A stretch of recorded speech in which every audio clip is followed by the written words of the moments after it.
Hello friends, आज आहे नारळी पौर्णिमा आणि नारळी पौर्णिमा निमित्त आज आपण पारंपरिक पद्धतीने चविष्ट असा नारळी भात करणार आहोत। त्याच्यासाठी ते बघा मी एक नारळ घेतलेला आहे। आता हे नारळ मी फोडून घेणार आहे आणि ते किसून घ्यायचं आहे आपल्याला।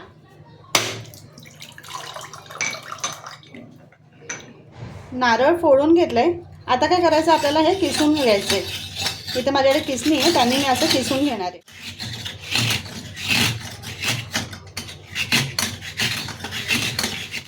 इथे बघा नारळ आपण किसून घेतलेला आहे। एक पूर्ण नारळ इथे मी किसून घेतलेला आहे। आता हे साईडला करून घेते आणि इथे बघू शकता हे आहेत बासमती तांदूळ। 15 मिनिटं इथे मी पाण्यामध्ये भिजत ठेवलेले, छान फुललेले आहेत बघू शकताय तुम्ही। आता ह्याच्यातलं पाणी काढून घेते। गॅसवरती पातेलं ठेवलंय, त्याच्यामध्ये साजूक तूप टाकून घेऊयात। तूप गरम झालंय, त्याच्यामध्ये इथे मी काही लवंग घेतलेत आणि मनुका घेतलेत, हे टाकून घ्यायचे। गॅस बारीकच ठेवून घ्यायचे, नाहीतर लवंग खूप उडतं असं अंगावरती।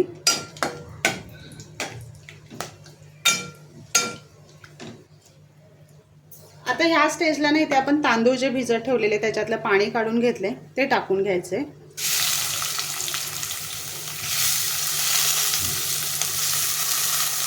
आणि हे तुपावरती आपल्याला भाजून घ्यायचे।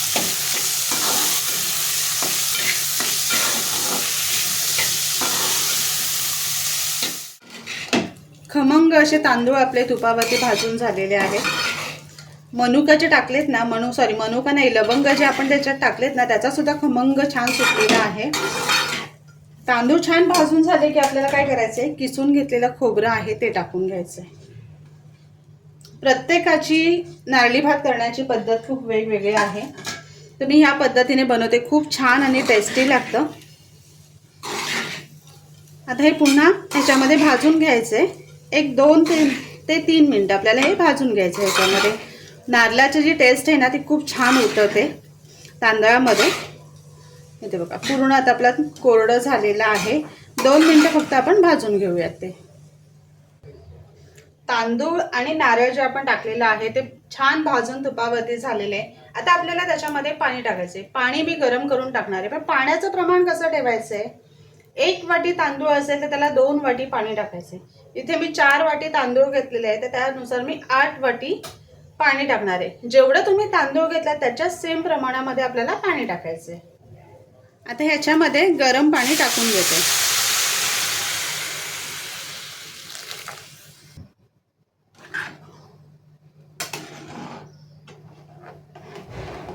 मिक्स करायचं आहे।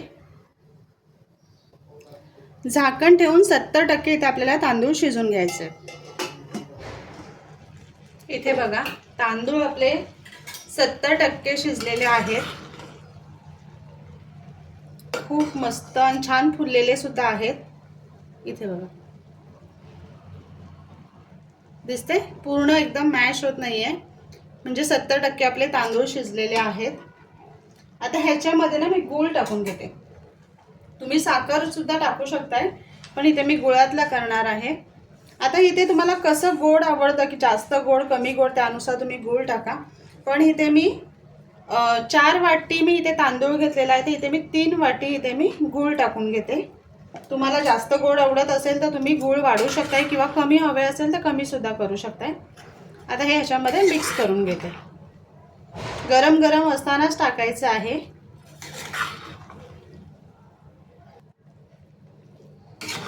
पूर्ण वर खाली करून घेतलेला आहे। इथे गुळाचे ना थोडे थोडेसे असे गट्टे आहेत, काही हरकत नाही, असंच ठेवायचं पसरवून आणि झाकण ठेवायचं आहे आणि 2 मिनिटांनी पुन्हा ते हलवायचे। गरम ह्याच्यामध्ये गुळाची वाफ होणार आहे, त्याच्यामुळे ते पटकन विरघळले जाईल। इथे दिसतंय तुम्हाला छान गुळाचा पाक तयार व्हायला लागलेला आहे। त्याला पाणी किती झाले बघा गुळाचा। आता हे पुन्हा वरती खालती करून आपल्याला मिक्स करून घ्यायचे आणि गुळाचा रंग सुद्धा छान चढलेला आहे। मस्त असं सोनेरी रंग यायला लागलेला आहे, गुळाचा रंग उतरलाय तांदळामध्ये। अल्टी पलटी करून घ्यायचे आणि पुन्हा गॅस एकदम फास्ट ठेवायचा नाही। जेव्हा आपण गूळ टाकतो ना त्या स्टेजला आपण गॅस एकदम मीडियम फ्लेमवरती ठेवायचा आहे, किंवा बारीक करून ठेवलात ना तरी चालणार आहे।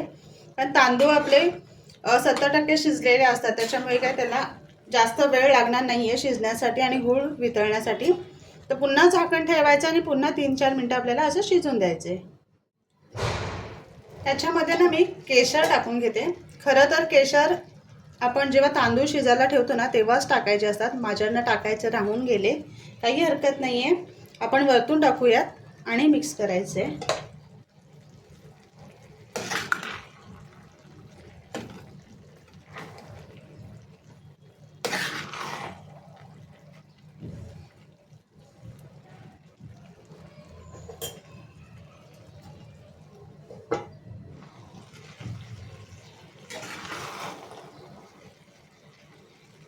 मस्त झालेला आहे. केसरचा रंग सुद्धा छान उतरलाय दिसते तुम्हाला मध्ये मध्ये.